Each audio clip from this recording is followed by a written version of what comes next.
আজকে আলোচনা করব পিতৃদোষ এবং মাতৃদোষ নিয়ে। পিতৃদোষটা কী এবং কেন হয় এবং এর থেকে মুক্তির উপায়টা কী। পিতৃদোষ কেন হয় না, যারা বাবা বা মার ওপর অত্যাচার করেন এবং বাবা মাকে বেঁচে থাকাকালীন অনেক কষ্টে রাখেন, তাদের পিতৃদোষ লাগে।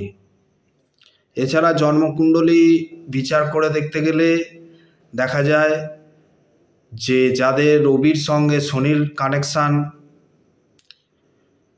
রবির সঙ্গে রাহুর কানেকশান এবং রবির সঙ্গে কেতুর কানেকশান আছে, তাদের দেখবেন যে পিতৃদোষ লাগে। তো এই পিতৃদোষ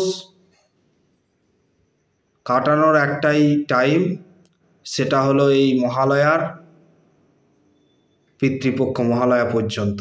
এই সময় পিতৃপুরুষের উদ্দেশ্যে তর্পণ করুন। যদি তর্পণ নাও করতে পারেন তাহলে একটি ঘটিতে জল আর তিল নিয়ে সেটা পিতৃপুরুষের উদ্দেশ্যে জানিয়ে দিন। যদি তাও না পারেন, পিতৃপুরুষের ছবির সামনে দাঁড়িয়ে ধূপ দেখান, তাহলে পিতৃদোষ থেকে অনেকটা মুক্তি পাবেন এবং পূর্বপুরুষদের আশীর্বাদ পাবেন।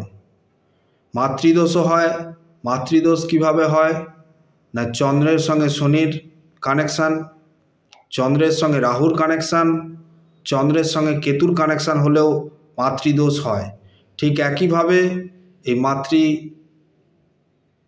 তর্পণও করতে পারেন, এতে করে মাতার অনেক আশীর্বাদ পাবেন।